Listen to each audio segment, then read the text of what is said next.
Well, hello. Here we are for chapter 39 of Odd Thomas. When we left Odd, he had just escaped from the coyotes that had surrounded him, the pack that had surrounded him when he was out at the Whispering Burger site disposing of Fungus Man, Bob Robertson's body. And he was saved by the spirit of a woman who had been, or young woman, 18-year-old probably, that had been shot there and hadn't moved on. So, and when we left him, he was driving away. So here we go, chapter 39. If I had known the name or even the face of the one I should be seeking, I might have tried a session of psychic magnetism, cruising Pico Mundo until my sixth sense brought me in contact with him. The man who had killed Bob Robertson and who craved to kill others in the coming day remained nameless and faceless to me, however, and as long as I sought only a phantom, I would be wasting gasoline and time. The town slept, but not its demons. Bodaks were in the streets, more numerous and more fearsome than packs of coyotes, racing through the night in what seemed to be an ecstasy of anticipation. I passed houses where these living shadows gathered and swarmed with particular inquisitiveness.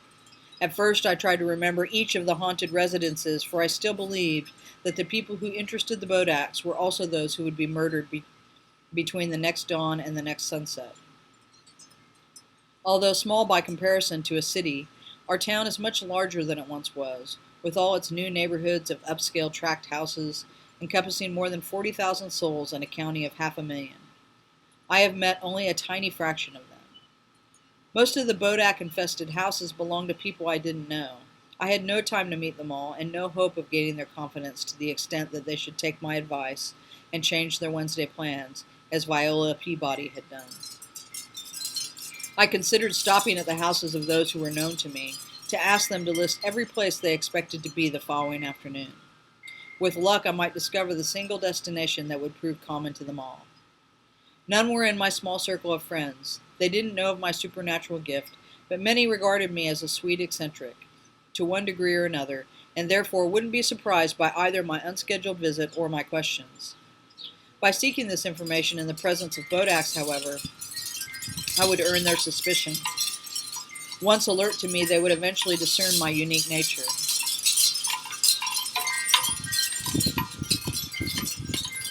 Sorry, we're having a little windy moment. I remembered the 6-year-old English boy who had spoken aloud of the Bodaks and had been crushed between a concrete block wall and a runaway truck.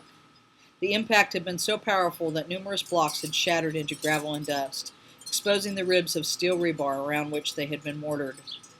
Although the driver, a young man of 28, had been in perfect health, his autopsy revealed that he had suffered a massive, instantly fatal stroke while behind the wheel. The stroke must have killed him at the precise moment when he crossed the crest of a hill, at the bottom of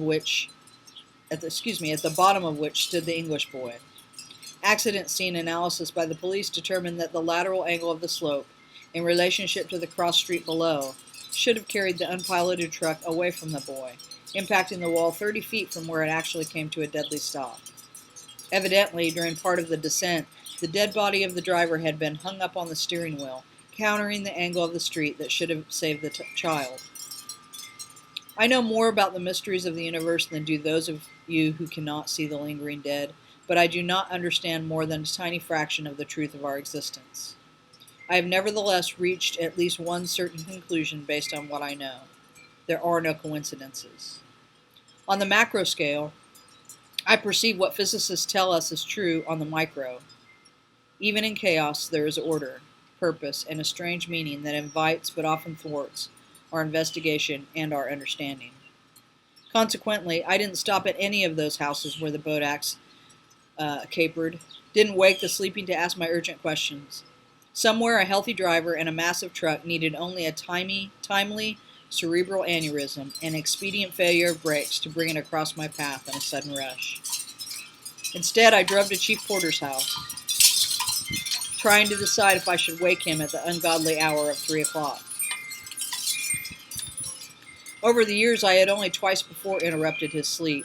The first time I had been wet and muddy, still wearing one of the shackles, and dragging a length of chain that had bound me to the two corpses with which I had been dumped into Mala Suerte Lake by bad men of sour disposition. The second time that I had awakened him, there had been a crisis needing his attention. The current crisis hadn't quite reached us yet, but it loomed. I thought he needed to know that Bob Robertson was not a loner, but a conspirator.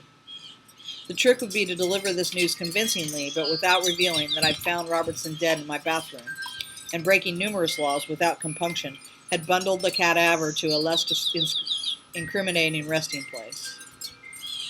When I turned the corner half a block from the Porter address, I was surprised to see lights on in several houses at that late hour.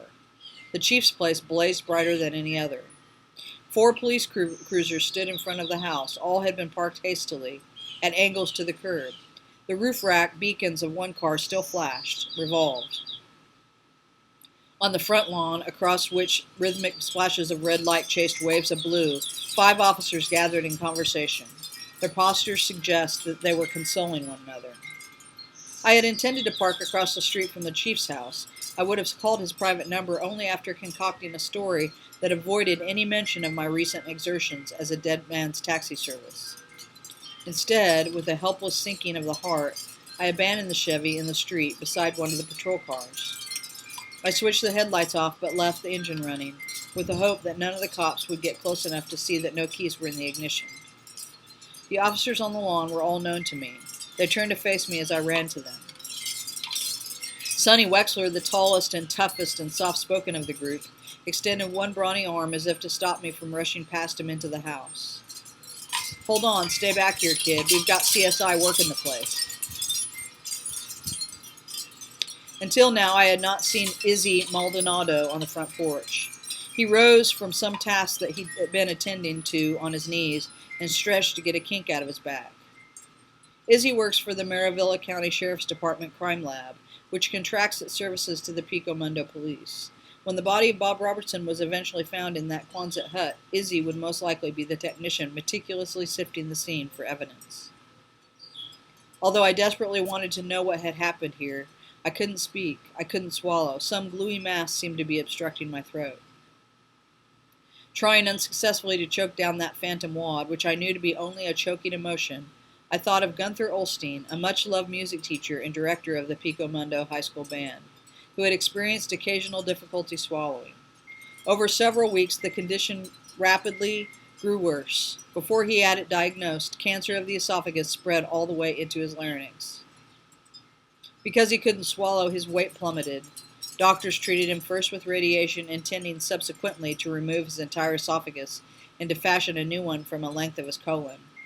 Radiation therapy failed him. He died before surgery. Thin and withered-looking, as he had been in his final days, Gunny Olstein can usually be found in a rocking chair on the front porch of the house that he built himself. His wife of 30 years, Mary, still lives there. During his last few weeks of life, he had lost his ability to speak. He'd had so much that he wanted to say to Mary, how she'd always brought out the best in him, how he loved her. But he couldn't write down his feelings with the subtlety and the range of emotion that he could have expressed in speech. He lingers now, regretting what he failed to say, futilely hoping that as a ghost he will find a way to speak to her. A muting cancer seemed almost to be a blessing if it would keep me from asking Sonny Wexler what happened. "I thought you must have heard," he said. "I thought that's why you came. The chief's been shot." Jesus Bustamante, another officer, said angrily, "Almost an hour ago now, some pussbag son of a bitch plugged the chief 3 times in the chest on his own front porch." My stomach turned over, almost in time with the revolving beacons on the nearby cruiser, and the phantom obstruction in my esophagus became real when a bitter gorge rose into the back of my throat. I must have paled, must have wobbled on suddenly loose knees, for Jesus put an arm against my back to support me, and Sonny Wexler said quickly, "Easy, kid, easy. The chief's alive. He's bad off, but he's alive. He's a fighter." "The doctors are working on him right now," said Billy Monday, whose port wine birthmark over a third of his face seemed to glow strangely in the night, lending him the aura of a painted shaman with warnings and portents and evils imminent to report. "He's going to be all right. He's got to be. I mean, what would happen without him?" "He's a fighter," Sonny repeated. "Which hospital?" I asked. "County General." I ran to the car that I'd left in the street. All right, that's it. That was chapter 39. See you next time for chapter 40.